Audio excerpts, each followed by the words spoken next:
Entonces Jonás, miramos que este libro mucha gente lo ha querido descreditar, ha querido decir que es un libro no real. Pero este libro de Jonás nos habla mucho más que una historia de niños, nos habla de un predicador pródigo que corrió, huyó, más bien quiso huir de la presencia de Dios, imagínense. Y no nomás era una persona común y corriente, sino que era un profeta de Dios. Imagínense, Dios le hablaba y él tenía que ir y dar el mensaje que Dios le daba. Pero en esta ocasión miramos que está tratando de huir de la presencia de Dios. También nos habla de un predicador que hacía distinción de personas. Él no quiso ir a predicar a donde se le dijo, porque esa clase de gente a él no le caía bien. Era un tipo de... hacía distinción, ¿verdad? Algo así como racista. Fíjense qué tremendo.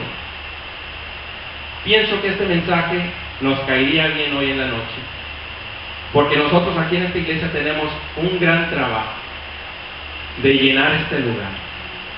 Pero ¿a quién le vamos a predicar? ¿A las personas? ¿A quién vamos a invitar? ¿A las personas que nos caen bien nomás? ¿O a la gente que tiene en realidad necesidad de escuchar la verdad? ¿Verdad? A veces queremos, esta semana pasada nos visitaba una familia que casi nunca nos visita. Y traían unos niños y andaban brincando en los sillones y mi esposa estaba así como... Y luego dice que fue la muchacha y se acostó en mi cama y andaba ahí muy confianzuda. Y dijo mi esposa, como que estaba media nerviosa, pero después Dios me trajo a la mente y me dijo, son almas que necesitan de Dios, porque ellos no conocen. Le predicaremos, hermanos, solamente a los que nos caigan bien. O en realidad nosotros miramos a las almas como las mira Dios, porque Dios mira a las almas como piedras preciosas, valiosas. Y pienso que cuando nosotros empezamos a mirar así las almas, ya no miramos a la persona.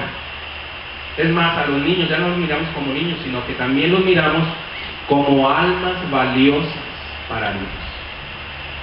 Entonces aquí miramos este libro de Jonás, escrito en el año 750 antes de Jesús. Esto nos dice que era contemporáneo con otros profetas como Amós, Oseas, Miqueas, Isaías, pero aún así hay personas que dicen que esa historia no es real. Tal vez por las cosas tan milagrosas que hizo Dios en este libro, como el hecho de que un gran pez se comiera a una persona, ¿verdad? Está como para no creerse, pero ¿qué hay imposible para Dios? Nada. La otra vez decíamos que si podemos creer el primer versículo de la Biblia que dice, en el principio creó Dios los cielos y la tierra, si creemos solamente ese versículo, ya no tenemos problema para creer nada de lo que está en la Biblia. Amén. Entonces, para Dios no hay nada imposible. Jonás se vuelve a mencionar otra vez en varias ocasiones en la Biblia. En 2 de Reyes 14:25 es una figura histórica y aún más importante. 800 años después Jesús lo menciona. ¿Se acuerda cuando lo mencionó Jesús? Que dijo, así como Jonás estuvo en el vientre del pez por 3 días, es necesario que el Hijo del Hombre esté en el centro de la tierra, cuando se refería al hecho más importante de la historia, a su muerte y a su resurrección. Entonces, viniendo palabras de Jesús, pues sabemos que es real, no porque nos lo contaron del niño, sino que está en la palabra de Dios y es la palabra de Dios, la Biblia. ¿Amén? Entonces dice, en el primer versículo que leímos, dice que vino palabra de Jehová a Jonás y le mandó que fuera a predicar a Nínive, en una gran ciudad, a pregonar contra ella porque había subido la maldad delante de mí. Una de las cosas que quisiera mencionar, hermanos, usted recuerda cuando Dios destruyó a Sodoma y Gomorra. ¿sí?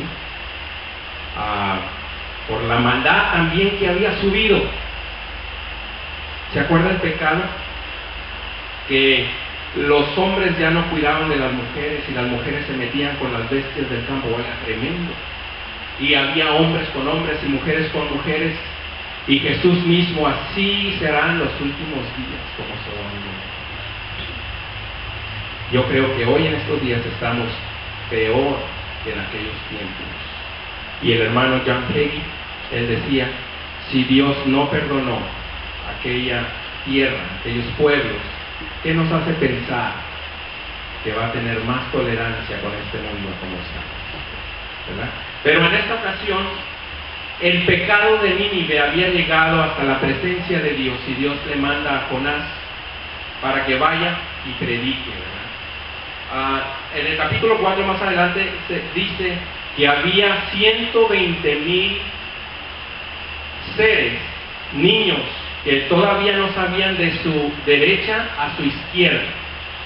Dice eso y nos hace saber eso, que eran niños inocentes, que todavía no sabían del bien y el mal. 120,000 que no sabían de su derecha a su izquierda. Esto, los que estudian han sacado en conclusión que si había 120,000 niños, había 750,000 habitantes en esta ciudad. Era una ciudad grandísima, era una ciudad grande, y dice que era una ciudad perdida, y el pecado había subido hasta Dios. Nínive era la capital de Asiria. Si leemos la historia de ellos, ellos eran conocidos por su crueldad. Eran conocidos por su brutalidad, expertos en la tortura de sus víctimas. Cuando llegaban y conquistaban pueblos, agarraban a sus víctimas y estudiaban cómo torturarlos. Les arrancaban la nariz, la lengua, les quitaban la piel vivos y los soltaban en el sol, bajo en el desierto, para que murieran. Era muy conocido cuando Siria agarraba a un pueblo y lo dominaba, porque tenían una firma ellos: a todos los hombres les mochaban la cabeza, y en las puertas de las ciudades amontonaban las cabezas para que el que pasara por ahí se diera cuenta. Algo así como los mensajes que dicen que dejan allá los zetas, ¿verdad? Que dejan mensajes en los cuerpos muertos. Bueno, esto así era en aquel entonces. Eran conocidos porque eran muy despiadados. Y ahora Dios le está diciendo a Jonás que vaya y les predique para que se arrepientan y sean salvos. ¿Se imaginan? Tal vez Jonás había estado orando por mucho tiempo por ellos, pero para que Dios los destruyera, ¿verdad? Porque ellos eran uno de los mayores enemigos para el pueblo de Dios. Más tarde miramos que Asiria conquistó a 10 de las tribus, pero en esta ocasión eran terribles, y Dios le dice a Jonás que vaya y les predique. Tal vez había pasado mucho tiempo ya orando Jonás para que esta gente fuera destruida, y Dios ahora le está diciendo que vaya y les predique. Es como ahorita que le dijeran a un judío que fuera a predicarle el arrepentimiento a algún soldado que estuvo allá con Hitler. O es como decirle a un afroamericano que vaya y le predique a uno de los Ku Klux Klan. Era difícil la situación, pero Dios le estaba diciendo: ve y pregona, predica.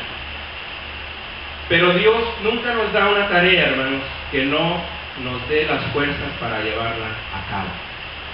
Y Jonás sabía esto, que Dios le daría las fuerzas y la protección para llevar a cabo esta tarea, y por eso Jonás no quería ir a Nínive. Mire, dice el versículo 3: pero Jonás corrió. ¿Por qué? Aquí Jonás no tiene temor de su vida, aunque eran sus más grandes enemigos. No tiene miedo que vaya a ser una misión de fracaso. Jonás no tiene miedo en fracasar en la predicación. Tiene miedo de tener éxito en la predicación. Y Jonás está pensando, es capaz de que yo voy y les predico y esta gente se arrepiente y Dios los perdona y después van a tener que ser mis hermanos y de vez en cuando los voy a tener que abrazar. Fíjense lo que tenía miedo Jonás, tener éxito en el mensaje. Qué tremendo, ¿no? Yo recuerdo una ocasión cuando un hermano iba a una iglesia que íbamos y era pintor, hermana. Era pintor y se cayó de la escalera. Y trabajaba en una compañía y andaba medio chueco. ¿Sí? Y mi hermano le decía, venga hermano, ahorita vamos a orar por usted y Dios lo va a sanar. Y le decía, no hombre, tremendo, usted da tenores por mí. Porque tenía un caso en la corte donde le iban a dar un dinero. Tenía miedo que Dios lo sanara. Y se le venía para abajo los planes. Así Jonás tenía miedo de que su mensaje hiciera cambiar a esta gente y que Dios los salvara, ¿verdad? Pero aquí, mi hermano, miramos el amor de Dios tan grande que aún en el Antiguo Testamento Dios ya tenía un plan para salvar no nomás al pueblo judío. Fíjense, este pueblo no era judío. Este pueblo era un pueblo pagano, como lo menciona la Biblia. Pero Dios ya estaba mostrando su misericordia a toda la humanidad. Qué hermoso, ¿verdad? Que leemos en el Antiguo Testamento que Dios les mandó este mensaje. A veces hacemos el error, hermanos, de escoger gente a la que queremos predicarle nomás. Queremos hacer a un Dios pequeño, queremos hacerlo a nuestro grupo. Hay gente que habla como si hubiera un Dios para cada diferente grupo. ¿No ha oído usted gente que dice, no, mi Dios no es capaz? O dice, yo pienso que mi Dios, la forma que yo pienso que mi Dios, como si hubiera diferentes dioses para cada diferente grupo. Y ahí, hermano, lo que estamos haciendo es limitando, no limitando a Dios, porque a Dios no lo podemos limitar, pero limitándonos a nosotros mismos. Y creemos que si una persona no es como yo, no cabe en mi grupo. Entonces, qué importante poner en nuestras mentes hoy a quién vamos a invitar a la iglesia. Tenemos que invitar, hermanos, a nuestro prójimo. El prójimo es el que está enseguida de nosotros. El prójimo es el que está en necesidad. Usted cuando mire una necesidad, mírelo como que es una oportunidad que Dios le está dando para ayudar. Amén. Dice la Biblia que se fue a Tarsis para huir de la presencia de Dios. Qué necedad, ¿verdad? Siendo un profeta de Dios, creía que en realidad podría huir de la presencia de Dios. ¿En dónde me esconderé de tu presencia?, dijo David. Si subiera a las estrellas, ahí está. Y bajara a lo profundo del mar. Pero esto, miramos que esto es lo que nos hace el pecado, nos hace necios, ¿verdad? ¿No se acuerda que fue exactamente lo que hizo Adán y Eva cuando pecaron? Se trataron de esconderse, fíjese. Tal vez se escondieron atrás de una rama, esconderse de Dios. Tal vez Dios estaba atrás de ellos. Dios donde quiera está. Es imposible, hermano, que nos escondamos de la presencia de Dios. Y dice que descendió a Jope. Y ahí, aquí hay algo interesante. Porque en los Hechos capítulo 10 menciona a esta ciudad Jope, donde a Pedro se le llama para predicar a los gentiles. Fíjense, aquí a Jonás se le está mandando predicar a un pueblo pagano. En Hechos 10 se menciona a Pedro, que fue cuando lo mandaron a predicar a los gentiles, pero Pedro pues sí hizo caso. Pero aquí miramos a Jonás huyendo. Y durante el libro de Jonás, usted léalo en su casa y va a mirar que seguimos mirando en todo el libro. Esta palabra dice que descendió a Jope. Fíjese, descendió a Jope. Después ahí descendió a un barco. Después en el barco descendió abajo y se quedó dormido. Después lo aventaron y descendió al estómago de un pez. Y después el pez descendió a lo profundo del mar. Qué tremendo. Que cuando oímos, nos separamos de Dios, siempre vamos a ir descendiendo. En todo el libro de Jonás dice y descendía. Primero a Job, después descendió al mar, descendió abajo del mar, descendió al mar. Estos mensajes, hermanos, nos hablan claro, ¿verdad? Tarsis está en la dirección opuesta de Nínive. Él, en vez de agarrar para el rumbo de Nínive, se fue a la dirección opuesta. Se puede referir a Tarsus de Cilicia, de donde más tarde proveniría Saulo de Tarso, quien fuera el apóstol Pablo. Dice que Dios mandó una tormenta y que el barco estaba por quebrarse. ¿Qué tormenta sería que dice la Biblia que los marineros tenían miedo?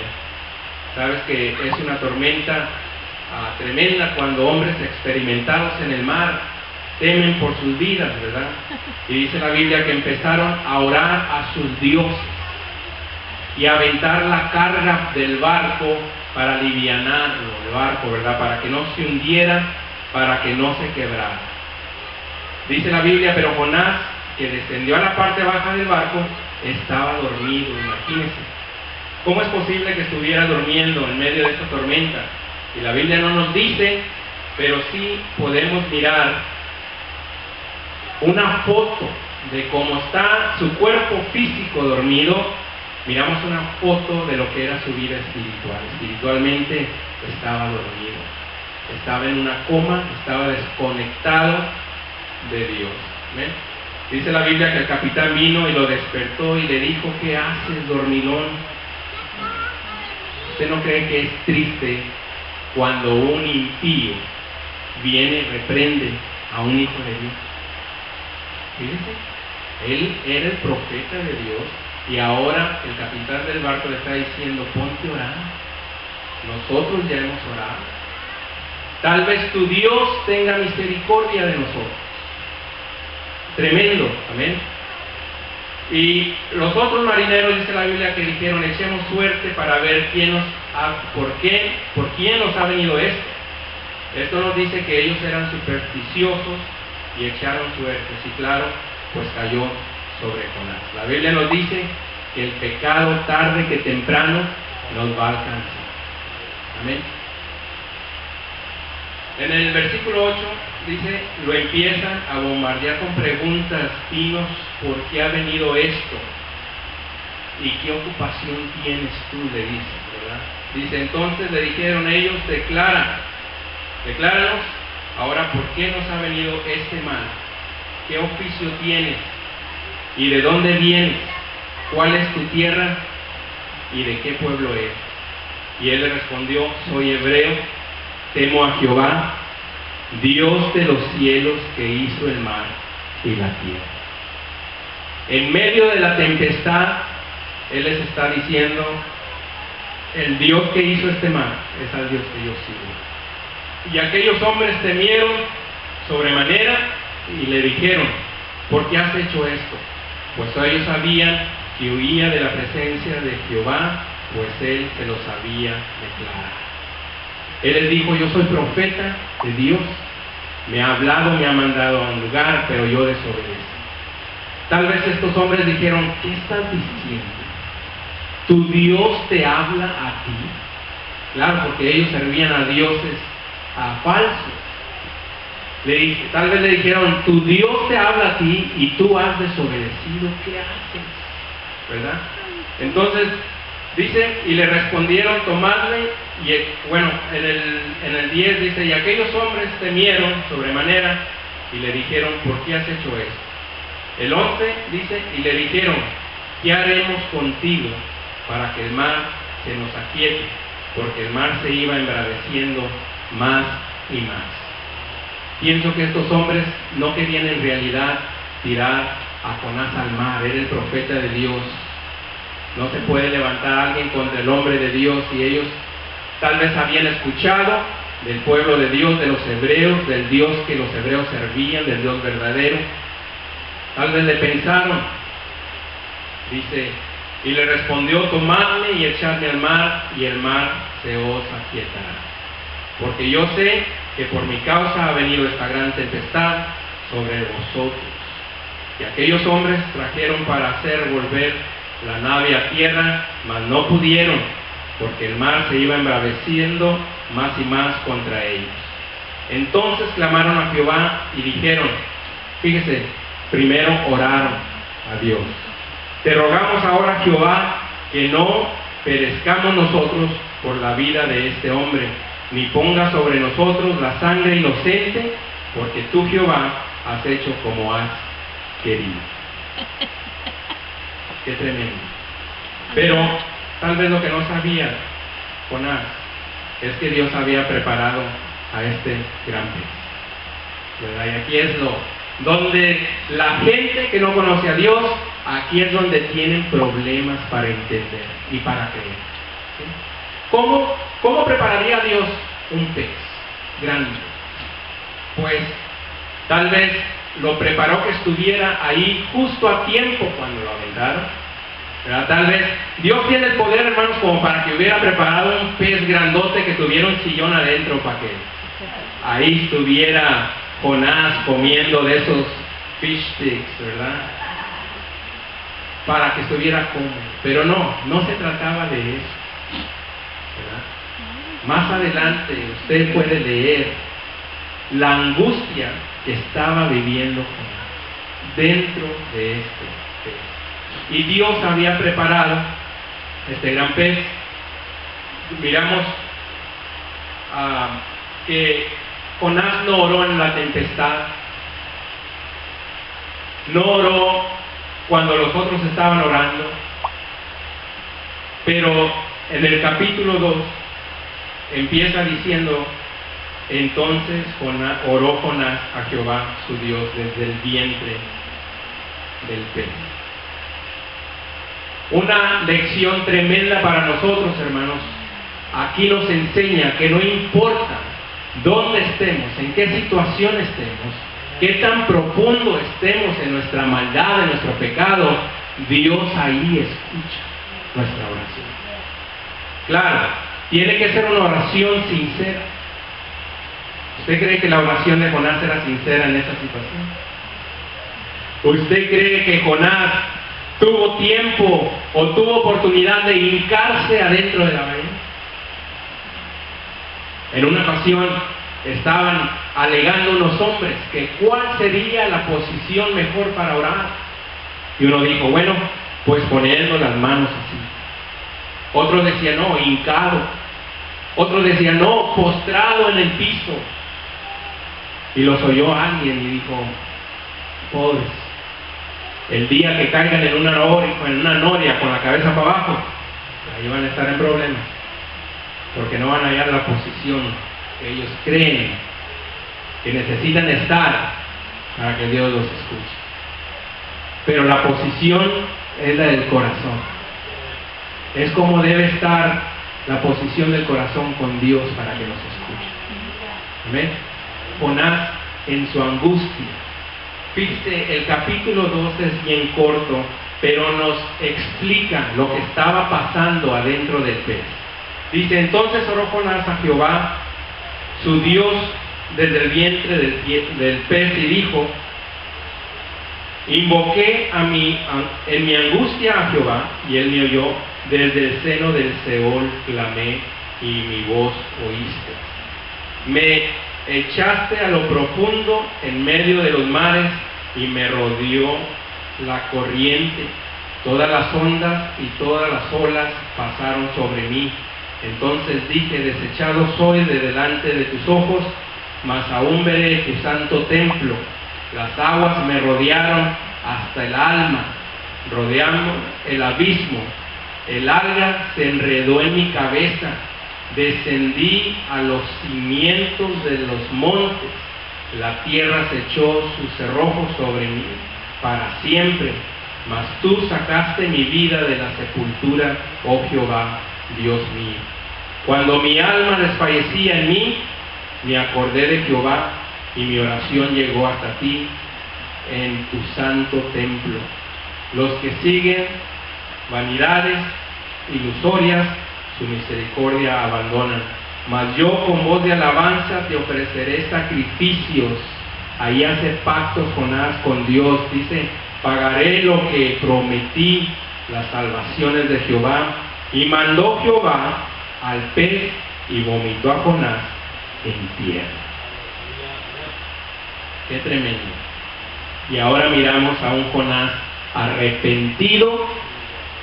No nos dice, hermanos, que traía una maleta con ropa extra. Tal vez ahora iba a empezar a predicar a donde Dios lo mandó, todo vomitado. No sé qué traía en la cabeza escurriéndole. Imagínese adentro del pez, en las tripas, con pescados deshechos por los gases del pez. El peste, yo no me lo puedo imaginar. Tal vez Jonás empieza a predicar y parece que le ha explotado una bomba, se mira mal, pero aún Jonás todavía no entiende la lección y les empieza a dar un mensaje sin misericordia. Fíjese, el mensaje de Jonás decía, en 40 días Dios va a destruir esta ciudad. No les dijo arrepiéntanse, Dios los ama. No es el mensaje que estamos predicando hoy de misericordia, de gracia, sino que Jonás empezó como un hombre loco, tal vez mal vestido. Dice que se tardó 3 días para recorrer la ciudad y les iba gritando, en 40 días Dios va a destruir esta ciudad. Sin misericordia, sin un mensaje de esperanza. Todavía no le caían muy bien. Es más, después miramos que cuando terminó de predicar fue y se sentó a lo lejos para mirar cómo Dios iba a destruir la ciudad. Tremendo. Miramos a Jonás predicando y pasó lo que Jonás temía. La gente se arrepintió. Hubo un decreto del rey que dijo que todos tenían que ponerse en ayuno. Aún los animales no comieron. Imagínense qué pasaría en Estados Unidos si de la Casa Blanca se diera una orden que todos tuviéramos que ponernos en ayuno. Este libro nos habla de uno de los avivamientos más grandes que ha existido en la historia de la humanidad. 750,000 personas salvas. Y dice que vino un gran avivamiento a la ciudad. Aún cuando el predicador no tuvo que elaborar un mensaje grande, y esto me da esperanza a mí. El hecho de que Jonás nomás iba gritando, en 40 días Dios va a destruir esta ciudad, eso me dice a mí que yo no necesito elaborar un mensaje grandote para convencer a la gente, simplemente predicando la palabra de Dios. Dios es el que se va a encargar de dar el crecimiento. ¿Cuántos dicen amén?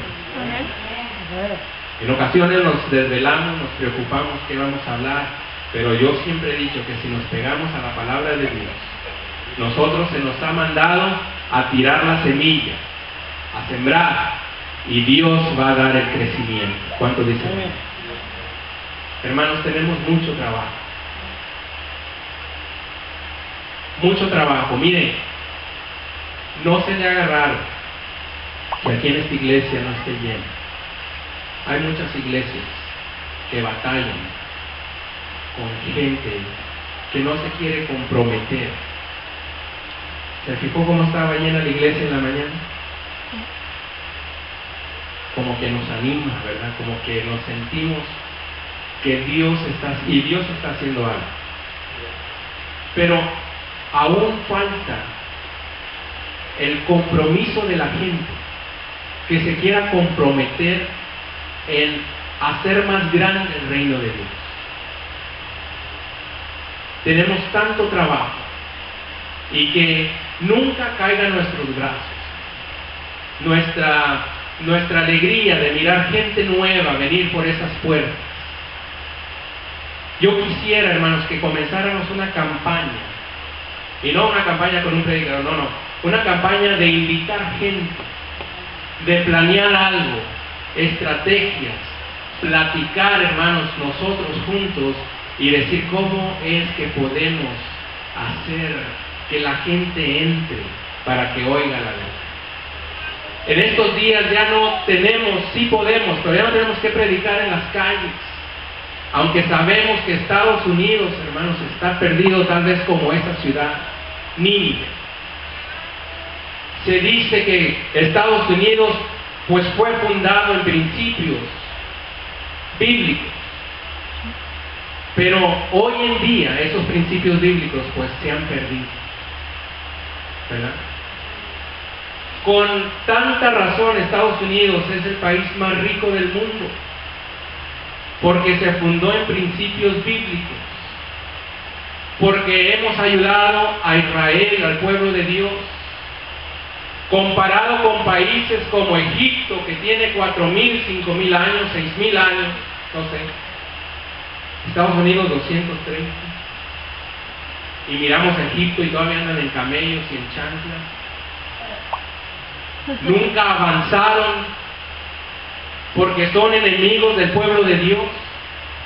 Y miramos a Estados Unidos con 230 años de nacimiento o algo así, y es la potencia del mundo, la más rica, porque en un principio se basaron en la palabra de Dios. Pero hoy en día solamente nos quedó la fama. Ya Estados Unidos, hermanos, está por los suelos. El pecado se ha levantado. Es bíblico, dice que en los últimos tiempos. Y que por el pecado haberse multiplicado la fe de muchos se enfriaría. Pero no desmayemos. Cristo viene pronto. Cristo viene a juzgar pronto. Y nosotros necesitamos estar preparados. Nosotros que ya conocemos las cosas de Dios, ahora nos toca trabajar y traer gente, almas, a la presencia de Dios. Amén. Tenemos un lugar hermoso, tenemos todas las comodidades, ahora nos toca trabajar. Amén. Algo que escuchaba, algo tremendo que escuchaba, hermanos, y estamos puros adultos aquí, que hoy en día Estados Unidos en la pornografía gasta 13 billones por año. No millones, billones. Más de 1 billón por mes. Entonces estas estadísticas decían que juntando el NBA, que es el básquetbol, NFL, que es el fútbol americano, el béisbol, juntos, los 3 deportes no hacen 1 billón por mes. Pero la pornografía sí. Entonces decía este hermano, el deporte número 1 de Estados Unidos es la pornografía. El pasatiempo número 1 de Estados Unidos es el pecado. Aunque a un principio fue fundada la palabra de Dios, hoy miramos que solamente nos quedó la fama. Ahora, hermanos, yo les invito no a salir por las calles gritando. Yo sé que cada uno de nosotros conocemos a alguien que no sirve a Dios.